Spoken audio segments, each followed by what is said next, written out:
Oi pessoal, hoje eu vou ler com vocês o primeiro capítulo da HQ Fábulas, ou Fables no inglês. Se vocês gostarem, eu posso postar os outros capítulos. Vamos nessa? No primeiro quadro a gente começa com o clássico Era Uma Vez, e logo em seguida, no meio dos prédios, a gente escuta alguém dizendo corre!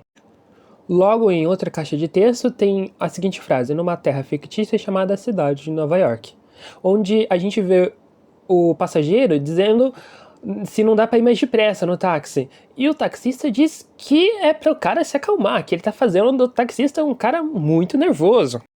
A gente vê um cara loiro que saía do táxi, que era o passageiro, e ele fala pro motorista ficar com troco. Mas o próprio motorista fala que falta ainda 25 centavos de acordo com o taxímetro. E nisso a gente começa o capítulo 1, com o título Velhos Contos Revisitados, no qual a gente conhece muito dos nossos protagonistas principais e a gente vê apenas as primeiras pistas de algumas das inúmeras problemas que estão por vir.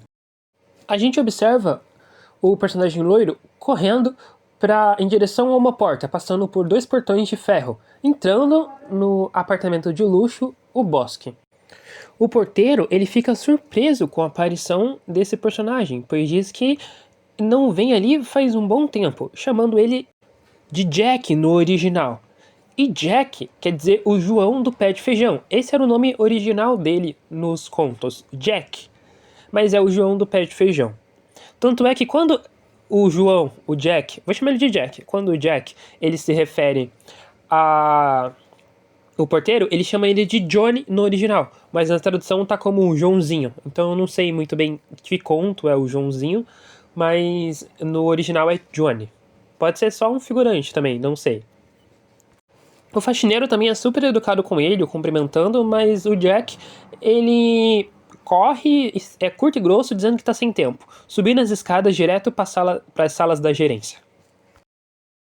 O João, o vulgo Jack, passa pelo escritório de administração da Branca de Neve, onde a gente pode ver ali B. Neve, e ele chega no escritório de segurança do B. Lobo Mal, ou seja, Big Bad Wolf. E ele, tanto é que ele chama o Lobo Mal de Big B. O Lobo Mal pergunta pro João se ele andou escalando com o pé de feijão, porque ele tá exausto ali na frente dele. E o João fica meio assim, dizendo que não, e perguntando se o Lobo Mal derrubou alguma casa de algum porquinho ultimamente. O Lobo Mal se irrita e fala que tá ocupado, e pergunta se ele correu ali só pra dar alfinetadas nele ou se ele precisa de alguma outra coisa. Então o João revela o grande plot, que aconteceu uma coisa horrível, um crime aconteceu. No escritório de administração da Branca de Neve, a gente vê alguém falando que o único problema que diz respeito àquele escritório diretamente é a aparência ferina de alguém que tem sido evidente nos últimos tempos. E a gente percebe que essa pessoa está se referindo à Fera, que está ali junto com a Bella, por causa que a maldição da Fera está retornando. E a própria Fera diz que não é culpa dele, que a maldição desapareceu quando a sua esposa concordou em se casar com ele, naquela época, mas agora ela vem e vai. E a Bella diz que tinha certeza que a Fera ia culpar ela. A Fera tenta se justificar, dizendo que não está culpando a Bella. A Fera continua dizendo que é apenas que ele volta a ser fera conforme a esposa dele se zanga com ele. Então a gente vê a Branca de Neve dizendo que seria bem mais fácil se ela conseguisse entender ele melhor.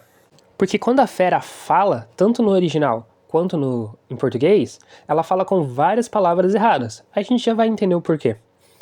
A Bella, ela traduz o que a Fera diz, dizendo que a sua maldição se reafirma conforme ela fica zangada com ele.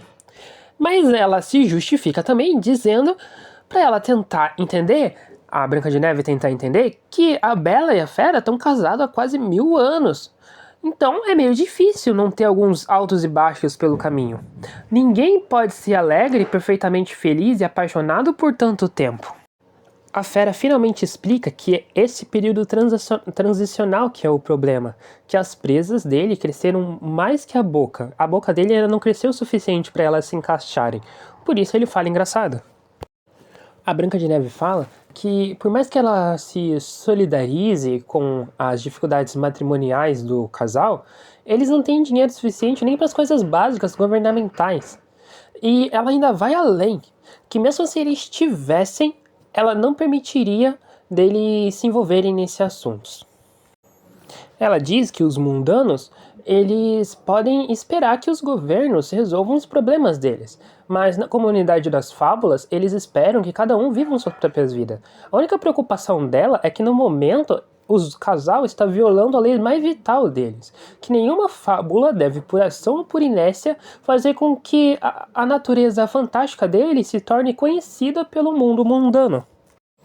A Branca de Neve fala que se o casal não pode manter uma aparência humana normal e nem comprar poções para ocultar essa aparência, as regras exigem que ele seja transferido para o interior do estado na fazenda, onde moram todas as outras fábulas não humanas. A Bela comenta que eles não escaparam das terras natais com a fortuna intacta. Assim, eles não podem pagar por uma poção poderosa o bastante para esconder a maldição da fera para ela parecer humana. Eles mal ganham o necessário para sobreviver. E a fera complementa que são esses mesmos problemas matrimoniais e financeiros que fazem a maldição dele voltar, porque os dois começam a brigar. A Branca de Neve fala que por mais que ela se comova com os problemas deles, ela não pode ajudar. Muitas das fábulas, ou até a maioria, perdeu terras, títulos e fortunas quando foram forçadas a sair das terras natais por causa do adversário deles, sendo que todos eles têm que se virar da melhor maneira possível. Então a gente é apresentado uma página dupla cheia de referências a contos de fadas. Se vocês quiserem, depois eu posso fazer um vídeo falando sobre cada referência que eu peguei e vocês também podem falar as que vocês pegaram nessa página. Branca de Neve diz que há somente um punhado deles trabalhando ali no governo secreto das fábulas. Eles já trabalham muito e ganham muito pouco. E é tudo que eles podem fazer para manter a comunidade do exílio unida. Eles não têm nem como taxar os membros deles. Eles se viram com doações e metade do tempo deles é gasto se curvando e mendigando, puxando o saco de certas pessoas para receberem o pouco que conseguem angariar todo ano. Então ela implora pro casal, a Bela e a Fera, acreditar quando ela diz que ela não pode ajudar eles a resolver aquela situação. Mas a Fera comenta que a Branca de Neve não é a prefeita de verdade. Ela fala que ela realmente não é a prefeita de verdade, e sim só a vice. E se eles quiserem marcar uma reunião direto com o Rei Cole, a prerrogativa é deles. Mas ela já adianta o que vai acontecer. Que o Rei Cole vai se sentir muito emocionado, porque ele é realmente um homem maravilhoso e empático. Mas quando eles saírem pela porta, ele vai perguntar pra ela o que ela quer fazer a respeito. Porque é assim que eles trabalham. Ele realiza todos os gestos formais, faz aparições oficiais e funções cerimoniais, e ela faz o verdadeiro trabalho de dirigir a comunidade das fábulas. A Branca de Neve comenta que eles, gostando ou não, acabaram de realizar o seu apelo à prefeitura. E a Bela comenta que tá indignada, porque a Branca de Neve se divorciou do príncipe dela há séculos. Ela não faz ideia como é difícil manter um casamento durante tanto tempo. E a Fera pede pra esposa se acalmar, que não é pra levar o motivo pro lado pessoal. E a Bela diz que como assim não levar pro lado pessoal depois dela criticar claramente a nossa vida de casado? E a Branca de Neve diz que ela não fez isso. E a Bela continua. E quem é ela para criticar a vida pessoal de qualquer um, depois do que ela ficou sabendo da tal aventurazinha quente com os 7 anões? E a Branca de Neve fecha a cara. Nisso, o secretário da Branca de Neve fala que tá muito agradecido, que tem muito serviço acumulado e que eles precisam seguir em frente com o próximo compromisso da dona Branca de Neve, cortando assim a conversa. O secretário da Branca de Neve agradece pelo casal ter vindo e diz que as portas estarão sempre abertas, mas a Bela fala que eles não tinham terminado. E o jovem diz que se eles pretendiam sobreviver ao último comentário que eles fizeram, era melhor eles terem saído naquela hora mesmo, porque é bom não tocar em determinados assuntos. Como ele cita, nunca discutir higiene pessoal com o Trasgo da Ponte, nunca trocar receitas de guisado com a bruxa da floresta, e acima de tudo, quando conversar com a vice-prefeita, nunca mencionar os anões. Ele se despede da Bela e da Fera, e assim o Lobo Mau chama ele. Ele se refere ao secretário da Branca de Neve como Garoto Azul. Deve ser algum conto de fadas, eu particularmente não conheço esse conto de fadas, mas eu vou pesquisar mais a respeito. O Lobo Mau pergunta se a Branca de Neve tá. E o Garoto Azul, fala que ela tá, só que ela tá de péssimo humor. O lobo mau diz que ele tá prestes a deixá-lo mais pior ainda. Nas próximas páginas, a gente não tem algo muito importante, é só a conversa de um cara com uma garçonete, em que ela acha ele encantadoramente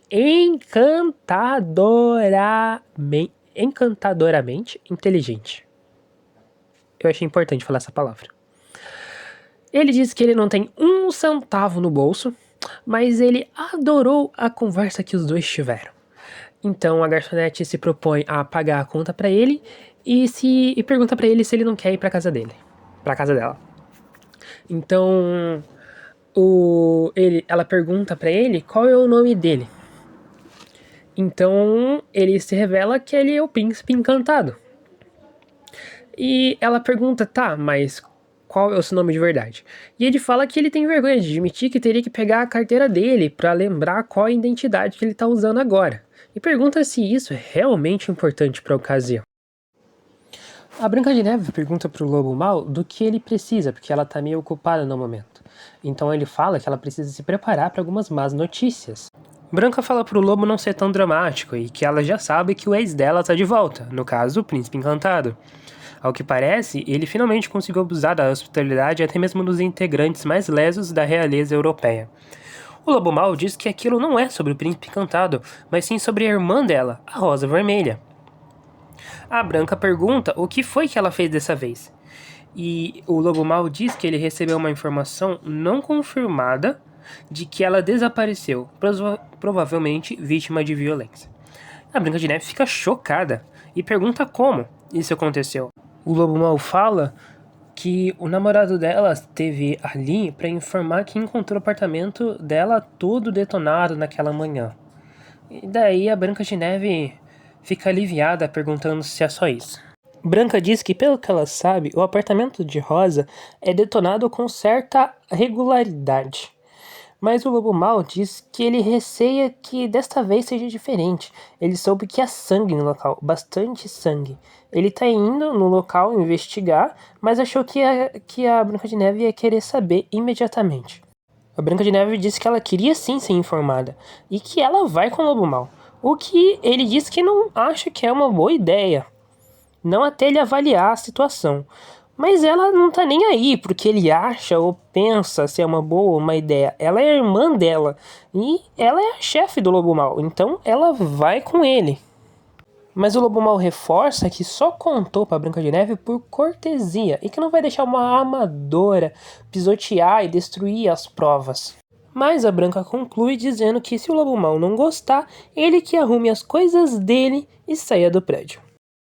A próxima cena é uma cena que eu não vou poder estar mostrando por motivos de força maior, não a página inteira, então vocês fiquem apenas com o primeiro quadro, porque basicamente os outros quadros é o príncipe encantado fazendo coisas calientes com a moça do restaurante. A Branca pergunta por que o João não ficou depois dele relatar o crime, enquanto o motorista do táxi diz que não é permitido fumar no táxi. Mas o Lobo Mau ignora ele completamente. O Lobo Mau continua dizendo para Branca de Neve que ele mandou o João na frente para resguardar a cena do crime, porque não queria que ninguém mexesse nela antes dele olhar. O que a Branca acha uma ideia meia ruim, que é a mesma coisa que pedir para uma raposa proteger o galinheiro. Mas o Lobo Mau diz que é o único em que ele pode confiar para manter a cena segura, já que foi o próprio João quem a descobriu. E se o João pretendia alterar as provas, ele já fez isso antes de relatar o crime. E se for esse o caso, ele não vai querer que mais ninguém chegue e altere suas próprias alterações. Nisso, eles descem do táxi e falam pro taxista ficar com troco. E o taxista diz que agora a mãe dele vai poder fazer aquela cirurgia nos rins que ela tanto precisava. Isso prova que o Lobo Mau não é uma daquelas fábulas falidas de que tanto a Branca de Neve falava. Ele, pelo jeito, tem bastante dinheiro.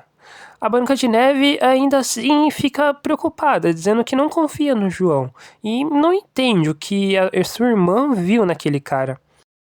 O Lobo explica que ele sempre teve a impressão de que essa desaprovação escancarada em relação ao João que a Branca tinha era o que a Rosa achava de mais atraente nele. A Branca diz que é verdade, que ela e a Rosa se afastaram ao longo dos anos. O Lobo complementa que não é só uma questão de se afastar. Parece que Rosa dedicou a vida a fazer com que a Branca sentisse mais dor e vergonha. O que a Branca se sente incomodada e diz que o Lobo está ficando bem enxerido. Mas ele disse que não pode deixar de perceber essas coisas e que ele crê que foi por isso que a Branca de Neve contratou ele como xerife da Cidade das Fábulas. Um detalhe interessante é que a sombra do Lobo Mau é a versão dele em lobo, o que é bem massa, eu achei maneiro. Depois, o João, ele fala que finalmente os dois chegaram. E o Lobo pergunta se está tudo do jeito que ele tinha deixado. Então o João disse que ainda não entrou de novo. Ele não queria ver pela segunda vez, porque é horrível. Eles vão ver. Então a Branca disse só pra ele abrir a porta. Novamente, uma cena que eu não vou poder estar mostrando completa, por causa que o YouTube não gosta muito de cenas com certo líquido vermelho. Mas basicamente o apartamento dela tá destruído, cheio de sangue. Entendeu? E tem uma frase ali no canto que diz: nunca mais finais felizes para sempre. Então começa a verdadeira investigação.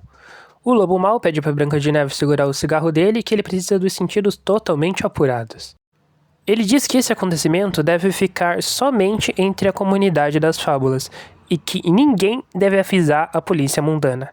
Ele começa a verificar o perímetro, tanto é que a própria Branca de Neve fica incomodada, perguntando o que ele tá fazendo olhando pro chão. Ele devia estar procurando a Rosa, olhar no quarto dela, ver se ela tá lá. Mas o João diz que ele já verificou e ela não tá lá.